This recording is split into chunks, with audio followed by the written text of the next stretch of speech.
Tammy Abraham nets later on to complete a tremendous second half fight back and rescue a point for the Blues in the Black Country. Watch until the end of this review to hear all of my thoughts on yesterday's match.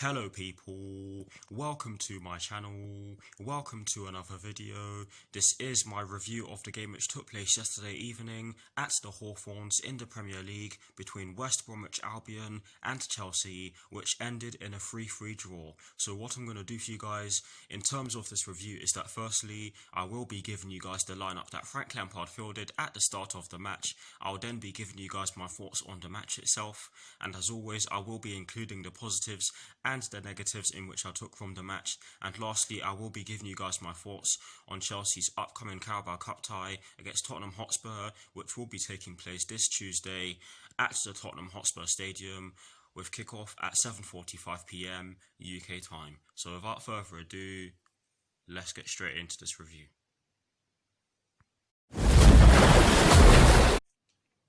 So kicking things off with the lineup that Frank Lampard fielded at the start of yesterday's match against West Bromwich Albion, and as always, starting off with the formation he chose. It was a 4-2-3-1, and in terms of the personnel in which Frank Lampard chose to start yesterday's match, he went with Willy Caballero in goal. He went with a back four from right to left of Reece James, Andres Christensen, Thiago Silva and Marcos Alonso. He went with a double pivot of Mateo Kovacic and N'Golo Kante, with an attacking midfield trio from right to left of Mason Mount, Kai Havertz and Timo Werner, with Tammy Abraham up front by himself. Sorry for stuttering there. But yes, that is the lineup that Frank Lampard fielded at the start of yesterday's match against West Bromwich Albion. Now for my thoughts on the match itself, and as always, starting off with the first half. I really don't want to spend too much time on this one, so I'm just going to go straight into it. Poor start to the match, I have to say. We conceded inside 5 minutes. We conceded it in the 4th minute to be exact, and it was a poor mistake from Marcos Alonso, and poor defending from Reece James as well. Both fullbacks were at fault for this goal.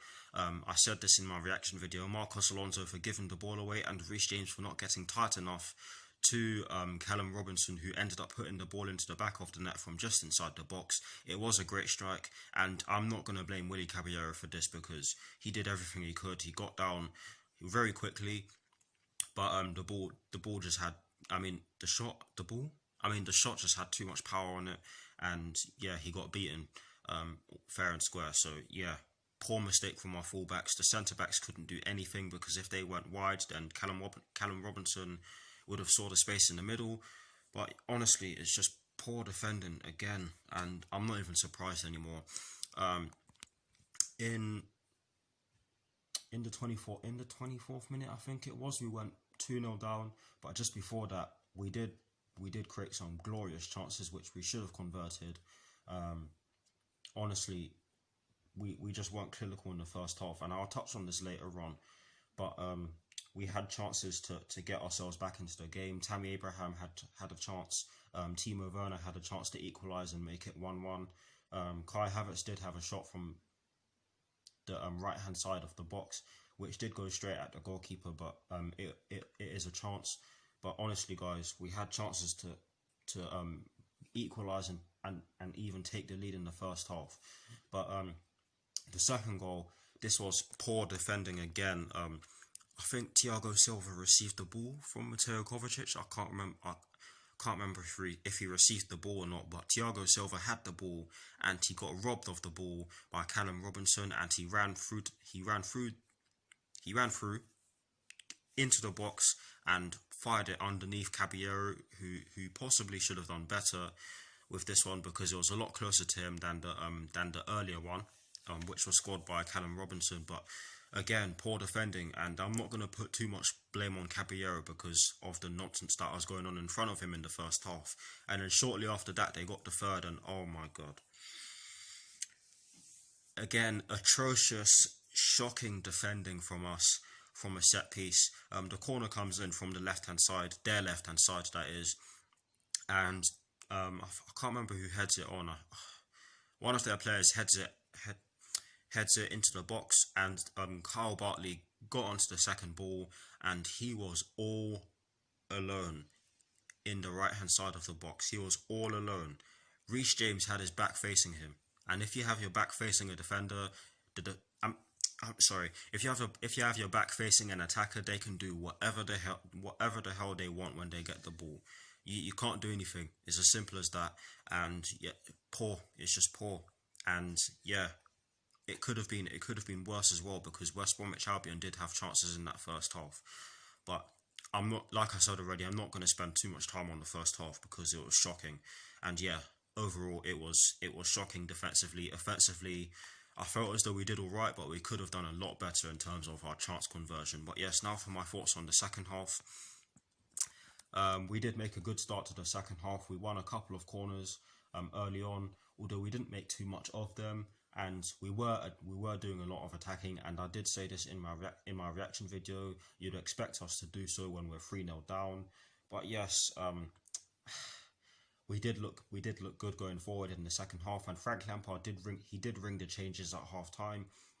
He brought on Cesar Azpilicueta for Marcos Alonso and Callum Hudson-Odoi for Mateo Kovacic, I think it was, or the other way around. I can't remember now, but Cesar Azpilicueta and Callum Hudson-Odoi did come on for Mateo Kovacic and Marcos Alonso, neither of them had the best first halves, especially Marcos Alonso. I'm not one of the ones who likes to slate players, but he was at fault for he was definitely at fault for the first goal and could be blamed for the third goal as well. But honestly, both of our fullbacks got exposed in the first half. But anyways, to continue with my thoughts on the second half, we just kept attacking them, and then Cesar Azpilicueta gets the ball from Reece James after Reece James sprays it towards him. He then passes it off to Mason Mount, and I'm talking about our first goal here. Mason Mount then takes a few touches, runs up to it, takes a few touches to get the ball out of his feet, shall I say, and then he runs up, hits it, and it goes straight into the bottom left corner on Mason Mount's side, and this was a great strike. And at that point, he was probably our best player, but about 10 minutes or so after we got the first, we got the second, and this was a brilliant flowing move from Chelsea. Reece James sprays the ball to Mason Mount, I think it was.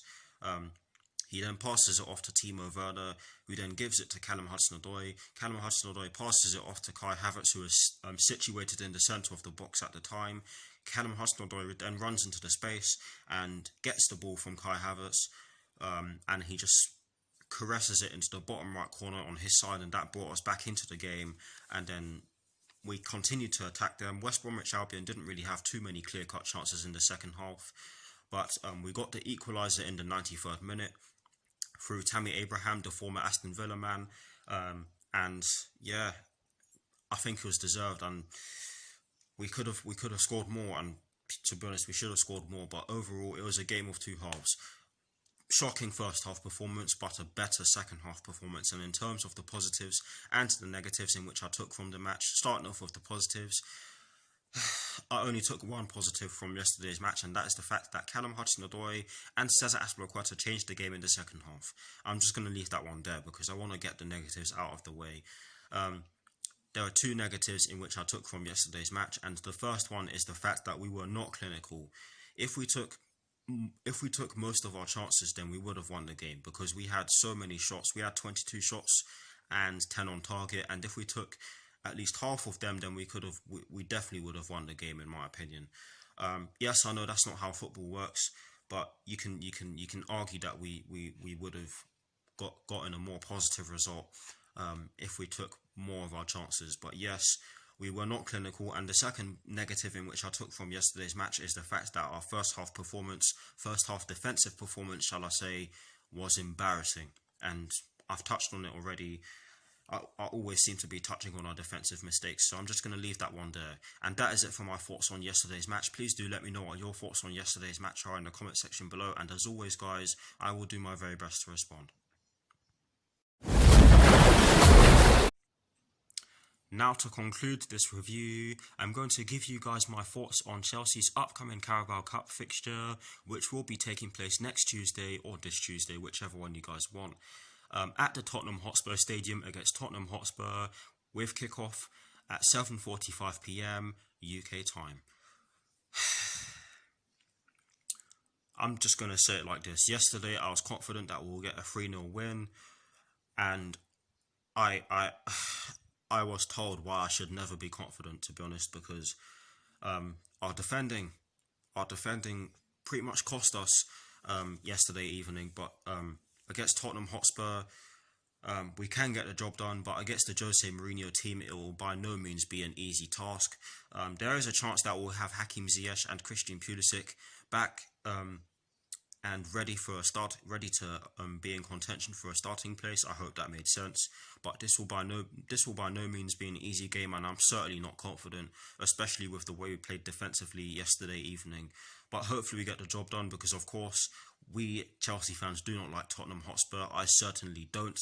But I will be doing a preview for that game and elaborating on it more, or going into more depth, shall I say, to correct myself. But yes, that is it for my thoughts on Chelsea's upcoming Carabao Cup fixture against Tottenham Hotspur, and that is it for this review. I hope you all enjoyed it. Please do like, comment and subscribe to my channel. Please do like, comment and subscribe to my channel if you're new, and I will see you all very soon for some more videos. Come on you Blues, come on Frank Lampard, and peace.